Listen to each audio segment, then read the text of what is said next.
Thank you. Yes, thank you. Hi, everybody.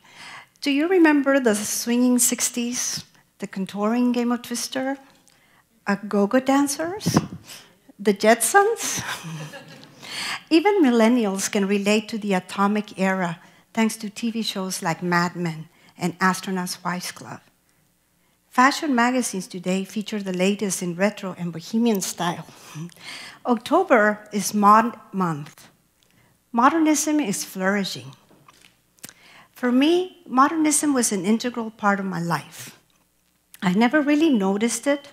I never really called it modernism. It was just there, a silent witness of my childhood in the 60s. As a teenager, I dreamed about living in the Brady Bunch house and becoming an architect like Mr. Brady. The dream never transpired, but the passion remained, and it awoke big time in 1997 when I met my future husband. From the moment we met, all he would talk about was his home he had bought in Harlingen. He said it had floor-to-ceiling glass walls, that it had a flat roof, that it was made of steel, and that it was designed by an architect named John York. He said the house had one of the most amazing views in the Rio Grande Valley. He would just go on, rekindling my love for architecture. But 18 years ago, you can imagine, it was not easy to ask a new male friend to take you to his house because you were interested in the architecture. Right? So I figured a way, and I did. I just had to see this house. So I did. It was love at first sight. The house. And it needed a lot of love and care, sort of like me in those days. But the appreciation of the house, it did bring us closer together. And the desire to grant the house a new life gave us a new life. He called it Art Deco. But the little I knew about architectural styles told me it was not. But what was it? In those days, I could not just Google it. There were no IKEA stores around. And calling an architect was not an option. Oh, they're too expensive. They're not going to care, I thought. So I became obsessed. I became obsessed in doing research until one day in a magazine, I saw a picture of a living room space, sort of like this. And when I saw that, I said, that's exactly what I've been looking for. What is that? It just really spoke to me, and I wanted to know what was that. And then I finally found out it was mid-20th century modernism. I had reached an epiphany. The whole story starts after the Second World War, when America and the world were full of optimism, and sort of like the arts flourished. There was a building boom of low-cost modern homes, mostly designed for the American middle class. The homes were full of light, like that one. They had a lot of wood, rock, and stone. But what I like best about them is that they rejected all historical precedents and historic decorations. They were very new and exciting. They were very groovy. These homes sort of like inspired me to find a way to create a website that you'll hear about it in a little bit. Today, we see 50 to 70-year-old modern buildings throughout the Rio Grande Valley. These are modern historical buildings, an oxymoron that complicates things very much. Because these buildings don't fit what people think of when they think of a historical building. They are just too modern. These buildings remind us that we don't have to mask poorly designed new buildings with misunderstood historical decorations and call the results architecture.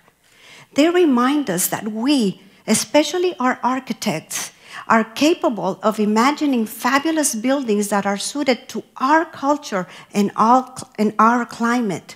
They remind me that when it comes to quality of life, architecture is not a luxury, it's a necessity. What was even more exciting is that the Valley was at the forefront of this movement. Well-known architects from all over the United States came here because we were a new and progressive territory, not bound by long periods of tradition. We were sort of like modernism. They came here for the opportunity to work with private businesses and private enterprises, local institutions, instead of working for corporations somewhere else. Their work put a spotlight in the Rio Grande Valley. Before we move forward, now that the valley is growing at such a fast pace, let's look back and take a look back at our modern architectural legacy. Brownsville is the location of the only Neutra house designed by famous architect Richard Neutra in the entire state of Texas. That is from 1937. Homes designed by John York, Alan Taniguchi, Kenneth Benson, and others are scattered throughout the valley.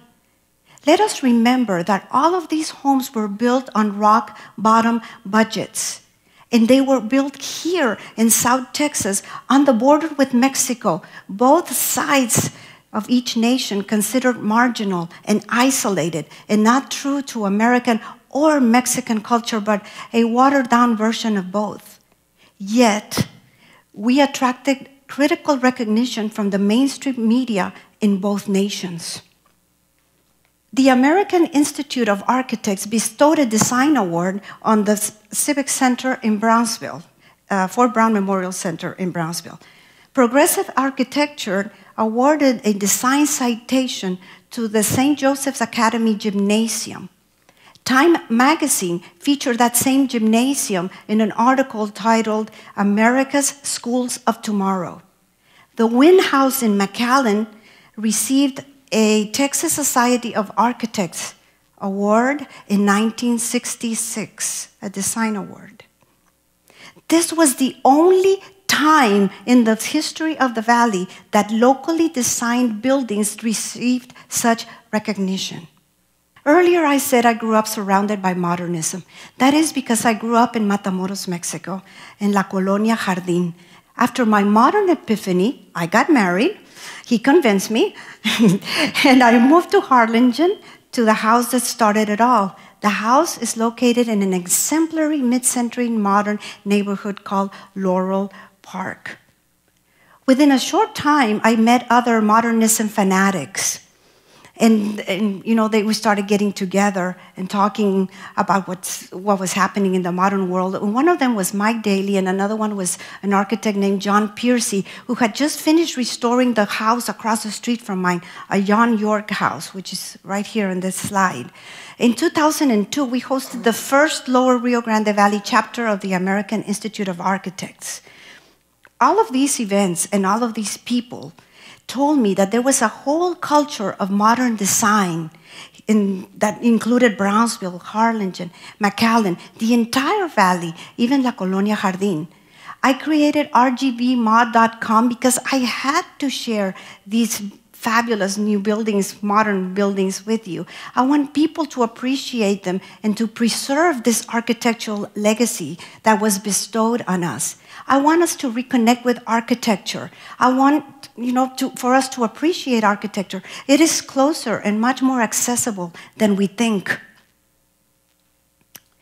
I've also come to realize in that process that we seem to be building for looks, for social status, instead of for quality of life.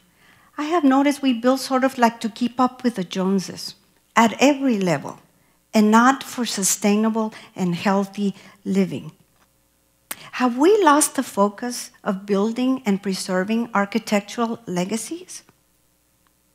Reading more on the subject, I found out about this project called the Case Study House Program in Los Angeles from 45 to 65, more or less. And it just blew my mind when I realized that mi casa, su casa, is a South Texas version of Pierre Koenig's Case Study House number 22. That house has been featured in many movies and magazines. I don't know if any of you recognize it. But here's the kicker. Here's the most amazing part. Our house was built in 1949, 10 years before that iconic one. If that doesn't tell you something about the Rio Grande Valley, I don't know what does. The valley is also, to give you an example of what happens, I'm going to just show you some other slides. As a tourism professional, most of my work involves promoting the Rio Grande Valley's resources and attractions. I travel to many cities, Berlin, Paris, New York, Houston, and Palm Springs, California. I have witnessed how these places recognize and celebrate their modern heritage. Just to give you an example, Modernism Week in Palm Springs generated $17 million to the local economy. Modernism is so strong in Palm Springs that even new buildings boast modern characteristics, like this McDonald's in a new retail shopping center. We have an enormous potential here with our neglected modern buildings. We can create a cutting-edge tourism destination if we give them a second chance. There are neighborhood tours in Palm Springs during Modernism Week and during all year because they've already generated so much interest in architecture. But during Modernism Week, the money that derives, part of the money that comes from neighborhood tours goes back to the communities to help pay for signage, restorations, and landscaping. I want to tell you something very important, and listen carefully.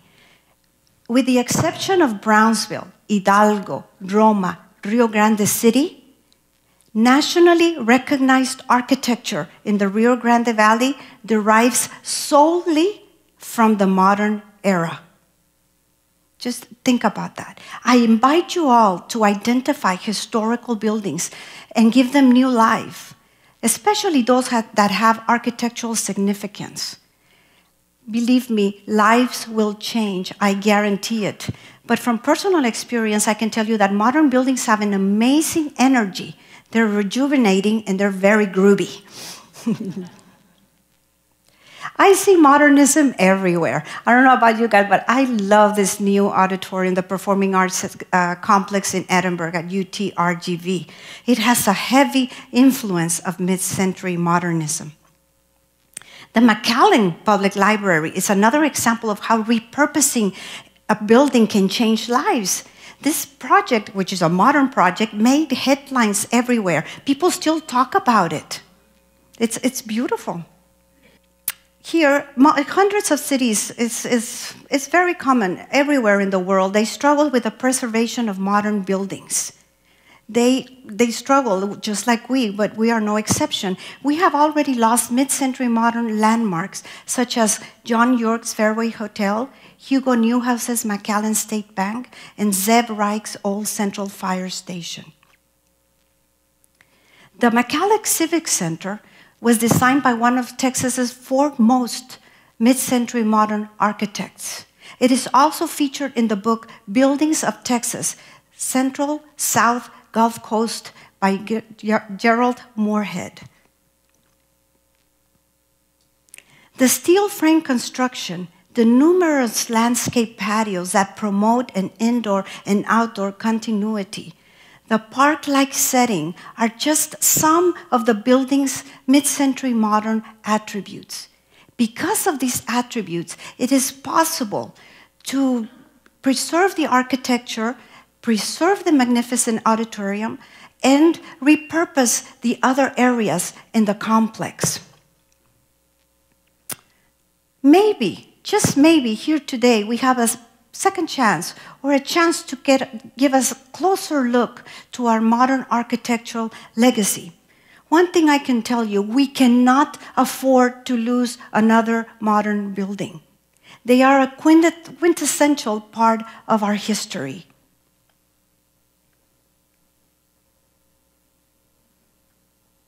The valley is groovier than ever, and a new space age era, or space era, or atomic age or atomic era is approaching with SpaceX. So we're getting there again. So why not? why not preserve our modern architectural legacy? Not because these buildings are nostalgic landmarks of the past, but maybe we can restore them as a testament of the optimistic faith in the future of the Rio Grande Valley. Thank you.